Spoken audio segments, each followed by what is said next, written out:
آج ہم بات کرتے ہیں کہ اسلام میں منصب قضاء یعنی قاضی بننے سے قبل کن باتوں کا یا کن امور کا خیال رکھنا چاہیے اور قاضی کی ذمہ داری کیا ہے۔ اس حوالے سے بنو قریظہ کا یہ واقعہ انتہائی اہمیت کا حامل ہے۔ بنو قریظہ کے فیصلے کے حوالے سے جب رسول اللہ صلی اللہ علیہ وسلم اور قبیلہ اوس یعنی انصار کے قبیلے اوس کے درمیان یہ بات طے پا گئی کہ بنو قریظہ کا فیصلہ قبیلے اوس کے سردار حضرت سعد بن معاذ رضی اللہ تعالی عنہ کرے گا، تو فیصلے کے لیے رسول اللہ صلی اللہ علیہ وسلم نے حضرت سعد بن معاذ رضی اللہ تعالی عنہ کے پاس پیغام بھیجا کہ وہ بنو قریظہ حاضر ہو جائے۔ چونکہ غزوہ خندق کے موقع پر حضرت سعد بن معاذ رضی اللہ تعالیٰ عنہ کو انتہائی سخت زخم لگی تھی اور اسی کی وجہ سے آپ بستر مرگ پر تھے، غزوہ بنو قریظہ میں شریک نہیں ہوئے تھے اور آپ کی بڑی خواہش تھی کہ بنو قریظہ کا انجام اپنی آنکھوں سے دیکھے۔ رسول اللہ صلی اللہ علیہ وسلم کا پیغام جب حضرت سعد بن معاذ رضی اللہ تعالیٰ عنہ کے پاس اس کی بستی مدینے میں ان کے گھر پہنچی تو آپ رضی اللہ تعالیٰ عنہ اٹھے اور گدے پر سوار ہو کر مدینے کی جانب روانہ ہو گئے۔ عجیب منظر ہے کہ ایک طرف حضرت سعد بن معاذ رضی اللہ تعالیٰ عنہ موت حیات کی کشمکش میں ہے، انتہائی سخت حالت میں ہے، نزع کی حالت میں ہے قسم کی، کیونکہ اس زخم سے اس کی موت کا قوی امکان تھا۔ لیکن جیسے ہی رسول اللہ صلی اللہ علیہ وسلم کا حکم ملا، اسلام کی خدمت، ریاست مدینے کی خدمت کا موقع ملا، تو آپ نے کسی قسم کی عذر، معذرت، بہانہ نہیں ڈھونڈا بلکہ فوراً روانہ ہو گئے۔ ایک مسلمان کے لیے بہترین رہنمائی ہے کہ جب بھی رسول اللہ صلی اللہ علیہ وسلم کی حکم یا فرمان کی اطاعت، اپنی وطن اور ریاست کی خدمت، اسلام کی خدمت کا موقع آ جائے اور اس کی ضرورت پڑے تو حضرت سعد بن معاذ رضی اللہ تعالیٰ عنہ کی طرح ہمیشہ تیار رہنا چاہیے، کبھی عذر معذرت پیش نہ کرے۔ عجیب منظر ہے کہ حضرت سعد بن معاذ رضی اللہ تعالیٰ عنہ بنو قریظہ کی جانب روانہ ہوا اور جب بنو قریظہ کی بستی میں پہنچا اور آپ کے قبیلے والوں نے آپ کو آتے ہوئے دیکھا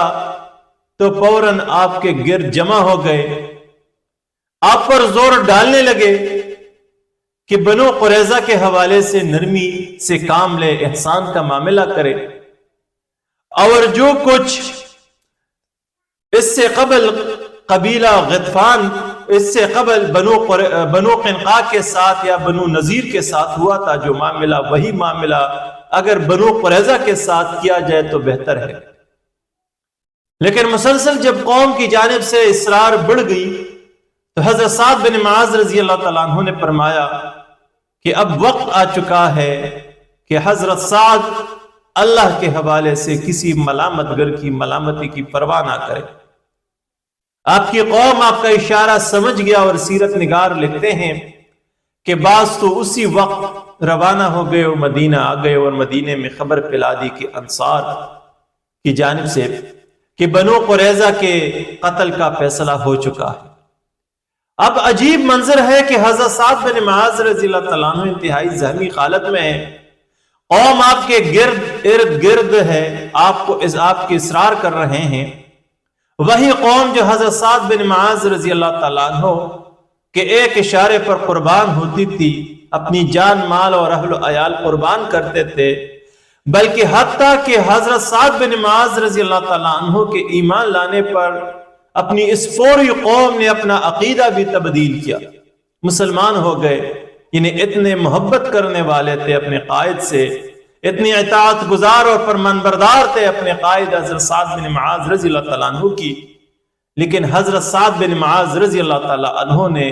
خدا کے حوالے سے، اسلام کے حوالے سے اپنی قوم کی اس محبت، ہمدردی، وفاداری، اطاعت کے جذبات کو خاطر میں نہیں لایا اور نہ ہی ان کی ملامت سے ڈرا۔ ایک قائد یا قبیلے کی سردار رہنما علاقے کی مشر کے لیے اس میں بہترین رہنمائی ہے کہ قائد یا سربراہ یا قبیلے کا قائد وہی ہو سکتا ہے صحیح معنوں میں جو اپنے قبیلے کی دباؤ برداشت کر سکتا ہو، ان کی ناراضگی برداشت کر سکتا ہو، بے شک محبت رکھتا ہو، لیکن جب اسلام کی بات آ جائے، خدا کی بات آ جائے تو وہ اپنے قبیلے کی مخالفت یا اپنے قبیلے کی ناراضگی برداشت کر سکتا ہو۔ ایک قائد کے لیے اتنا جگرہ ہونا چاہیے جو حضرت سعد بن معاذ رضی اللہ تعالی عنہ کی اس سنت سے اس طریقے سے ثابت ہوتی ہے۔ جب حضرت سعد بن معاذ رضی اللہ تعالیٰ عنہ آگے جاتا ہے اور رسول اللہ صلی اللہ علیہ وسلم کی نگاہ آپ پر پڑتی ہے تو اس دربار نبوت سے اعلان ہوتا ہے کہ انصار اپنے قائد کے لیے کھڑے ہو جاؤ۔ یہ الفاظ تھے کہ انصار کھڑے ہو گئے حضرت سعد بن معاذ رضی اللہ تعالیٰ عنہ کی جانب، آپ کو گدے سے نیچے اتار کے خدمت نبوی صلی اللہ علیہ وسلم میں پیش کیا۔ رسول اللہ صلی اللہ علیہ وسلم کی جانب سے اس اعلان پر وسیع تحقیق کی ضرورت ہے، اور تا قیامت امت کے لیے اس میں ایک بڑی عبرت ہے، واعظ ہے۔ کس طرح؟ ایسا ہے کہ رسول اللہ صلی اللہ علیہ وسلم کا یہ فرمان کہ اپنے قائد کے لیے کھڑے ہو جائے، اس پر محققین کے نزدیک بڑی تحقیق ہو چکی ہے، جن کا خلاصہ یہ ہے کہ رسول اللہ صلی اللہ علیہ وسلم کے دیگر حدیث کو اگر دیکھا جائے تو آپ صلی اللہ علیہ وسلم نے منع فرمایا ہے کھڑے ہونے کی، کسی کے لیے کھڑے ہونے سے منع فرمایا ہے، تو یہاں پر کس طرح فرمان جاری ہو سکتا ہے کہ کھڑے ہو جائے؟ تو اس پر محققین لکھتے ہیں کہ اس سے جو باتیں نکلتی ہے وہ یہی ہے کہ پہلے نمبر پہ حضرت سعد بن معاذ رضی اللہ تعالیٰ عنہ بیمار تھا، گدے سے اترنا، نیچے اترنا اس کے لیے مشکل تھا، تو شاید رسول اللہ صلی اللہ علیہ وسلم کے حکم یا فرمان کا مقصد یہ تھا کہ اس کے اتارنے میں، نیچے اترنے میں اس کی مدد کرے۔ تو اس سے ایک مراد یہ لی جائے، مفہوم یہ لی جا سکتی ہے کہ آپ صلی اللہ علیہ وسلم نے اس کی آسانی کی خاطر، سہولت کی خاطر انصار سے کہا تھا کہ کھڑے ہو جائے۔ دوسری یہ محققین یہ فرماتے ہیں، فقہا یہ فرماتے ہیں کہ اپنے استاد کے لیے یا کسی کی عظمت کے لیے یا وقار یا جو علم والے لوگ ہو ان کی کے لیے یا علمی وقار یا ان کے احترام کے لیے آپ کھڑے ہو سکتے ہیں۔ ایک عالم فاضل بندہ ہے، ایک اللہ والا بندہ ہے یا آپ کا استاد ہے، تو ایسی شخصیت کے لیے تعظیماً آپ کھڑے ہو سکتے ہیں، ان کی وقار، ان کی عظمت و جلالت کے پیش نظر۔ البتہ اگر ایسا مسئلہ ہے کہ کسی کے لیے بار بار اٹھنے سے قوم مشکل میں پڑ جاتی ہو، قوم دشواری کا سامنا کرتی ہو، تو ایسی حالت میں جس طرح رسول اللہ صلی اللہ علیہ وسلم نے اپنے لیے بار بار کھڑے ہونے سے صحابہ کو منع فرمایا تھا، تو اسی طرح بار بار کھڑا ہونا بھی ٹھیک نہیں ہے جس سے قوم مشکل یا تکلیف میں پڑتی ہو۔ البتہ اگر کسی کے وحشت، کسی کے رعب داب سے مرعوب ہو کر یا اس سے خوف اور خطر کا کر ان کی خوشی کے لیے آپ کھڑے ہو جائے، یا ایسے شخص کے لیے کھڑا ہونا قوم کی جس کی وجہ سے اس کی غرور و تکبر میں مزید اضافہ ہوتا ہو، یا ایسے شخص کے لیے کھڑا ہونا جس کی وجہ سے وہ شخص کھڑے ہونے والوں کو کمتر اور حقیر سمجھے، تو ایسی حالت میں ایسے متکبر بندے کے لیے کھڑا ہونا اسلام میں منع ہے، رسول اللہ صلی اللہ علیہ وسلم نے منع فرمایا ہے۔ یعنی غرور اور تکبر جس بندے کے اندر ہو یا لوگوں کو حقیر سمجھتا ہو، اس بندے کو تعظیم دینے کی بجائے اس کے سامنے غرور اور تکبر کے ساتھ پیش آنا یہ شان اسلام ہے۔ رسول اللہ صلی اللہ علیہ وسلم کے سامنے جب حضرت سعد بن معاذ رضی اللہ تعالیٰ عنہ حاضر ہو گیا تو رسول اللہ صلی اللہ علیہ وسلم سے مکالمے کے بعد رسول اللہ صلی اللہ علیہ وسلم نے فرمایا، اے سعد، آپ کی قوم چاہتی ہے کہ بنو قریظہ کے حوالے سے آپ منصف اور قاضی بنے۔ ایک بڑی معنی خیز الفاظ ہے، کیونکہ جس قوم کے حوالے سے فیصلہ کیا جا رہا تھا وہ ایک بڑی طاقتور قوم تھی یہود کی،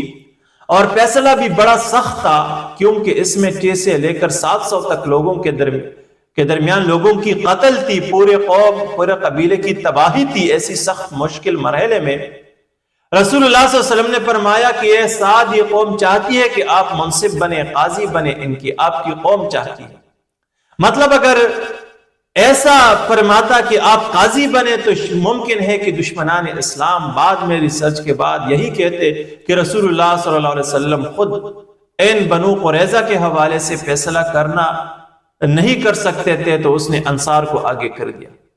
کیونکہ قوم کے حوالے سے جب آپ فیصلہ کرتے ہیں کہ آپ کی فیصلے کی وجہ سے ان کے 700 لوگ قتل ہو جائے، بچے اور خواتین اور بوڑھے قیدی بنائے جائے، پورے قبیلے کے املاک جائیداد سب کچھ مالی غنیمت کے طور پر مسلمانوں میں بانٹا جائے اور پورا قبیلہ تس نس اور تباہ و برباد ہو جائے، تو اس کے بہت سے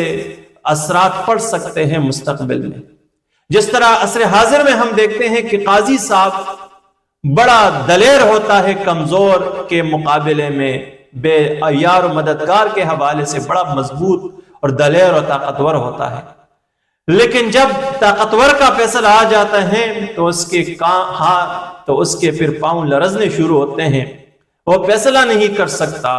جب اس کو اپنی عاقبت کا پتہ ہو، اندیشہ ہو کہ اسی فیصلے کے نتیجے میں وہ مشکل میں پڑ سکتا ہے، اس کی اہل و عیال مشکل میں پڑ سکتی ہے، اس کو اس کے بیان نتائج کا سامنا کرنا پڑتا ہے، تو وہاں پر قاضی عصر حاضر میں فیصلہ نہیں کر سکتا۔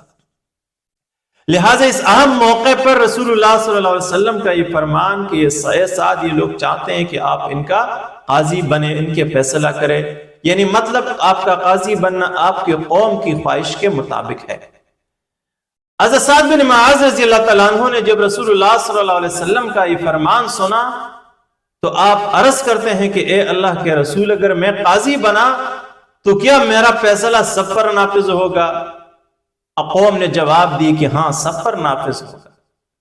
حضرت سعد رضی اللہ تعالیٰ عنہ نے پھر عرض کی کہ آپ کا اشارہ رسول اللہ صلی اللہ علیہ وسلم کی جانب تھا کہ کیا میرا فیصلہ یہاں پر موجود سب پر نافذ ہوگا؟ تو رسول اللہ صلی اللہ علیہ وسلم سمجھ گئے کہ ہاں، اس کا اشارہ آپ صلی اللہ علیہ وسلم کے پاس جانے ہے۔ تو رسول اللہ صلی اللہ علیہ وسلم نے فرمایا کہ ہاں سعد، آپ کا کیا گیا فیصلہ سب پر نافذ ہوگا۔ اسی کے بعد حضرت سعد بن معاذ رضی اللہ تعالیٰ عنہ قاضی بننے، فیصلے کرنے کے لیے تیار ہو گئے۔ اب یہ بڑے معنی خیز الفاظ ہے حضرت سعد بن معاذ رضی اللہ تعالیٰ عنہ کی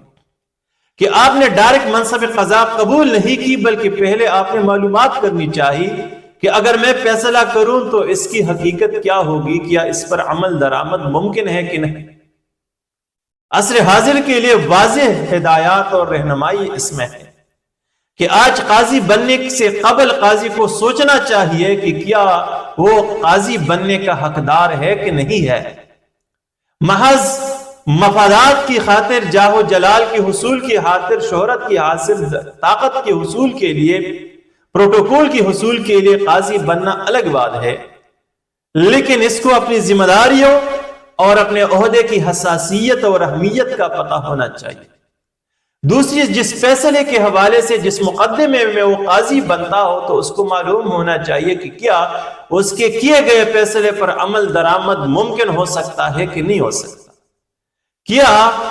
والی، ریاست کے والی کے حوالے سے اگر وہ فیصلہ کرے، کسی طاقتور کے حوالے سے آپ فیصلہ کرے تو اس کے فیصلے پر عمل درآمد ہوگا کہ نہیں۔ لہٰذا اگر اسے اندیشہ ہو کہ وہ اپنے فیصلے کے نفاذ میں ناکام ہو جائے گا تو ایسی حالت میں فیصلہ کرنے سے قبل اسے محتاط ہونا چاہیے اور خود قاضی نہیں بننا چاہیے،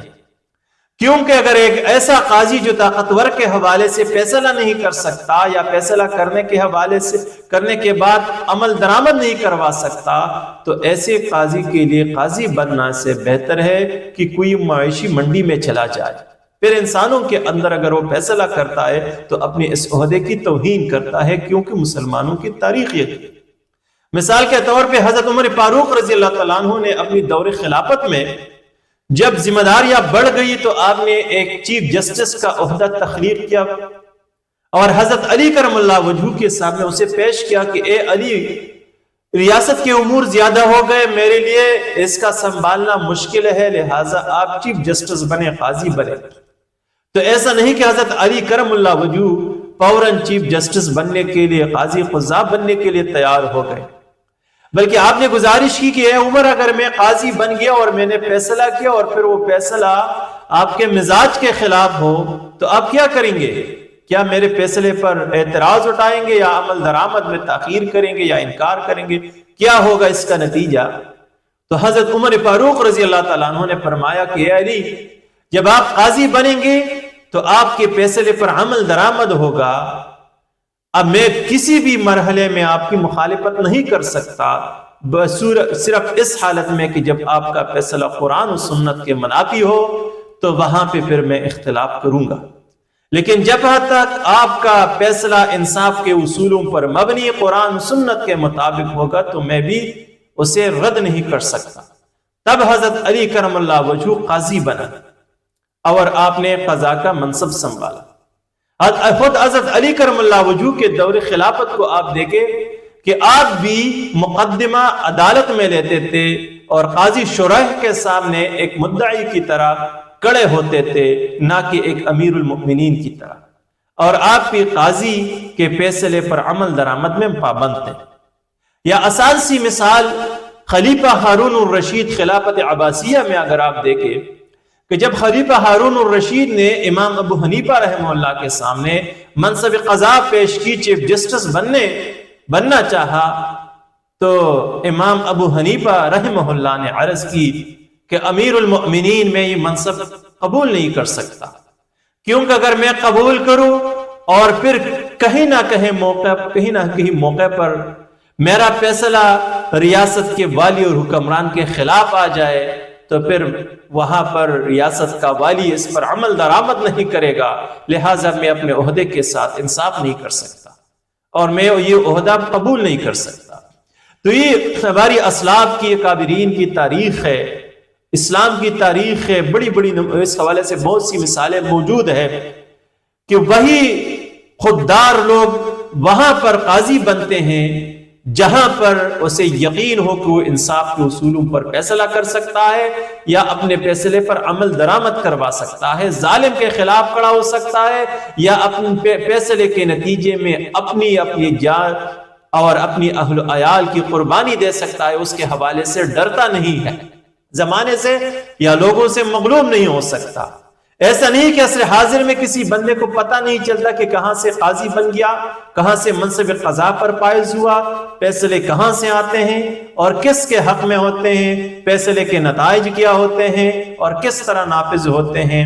یہ سب کچھ ایک خوددار شخص کو سوچنے پر مجبور کرتا ہے۔ بہرحال حضرت سعد بن معاذ رضی اللہ تعالیٰ عنہ کا یہ مکالمہ بڑی قابل تحقیق ہے۔ جب رسول اللہ صلی اللہ علیہ وسلم کی جانب سے اس صراحت سامنے آ گئی کہ آپ کا فیصلہ سب پر نافذ ہوگا، اسی پر عمل درآمد ہوگا، تو حضرت سعد بن معاذ رضی اللہ تعالیٰ عنہ منصب قضا پر بیٹھ گئے۔ اب فیصلہ کرتے ہیں بنو قریظہ کے حوالے سے کیا فیصلہ سامنے آتا ہے، اسی پر تفصیلی بات ہوگی آنے والے لیکچرز میں۔ رب کائنات سے دعا ہے کہ ہمیں سیرت النبی صلی اللہ علیہ وسلم کو صحیح طریقے پر سننے،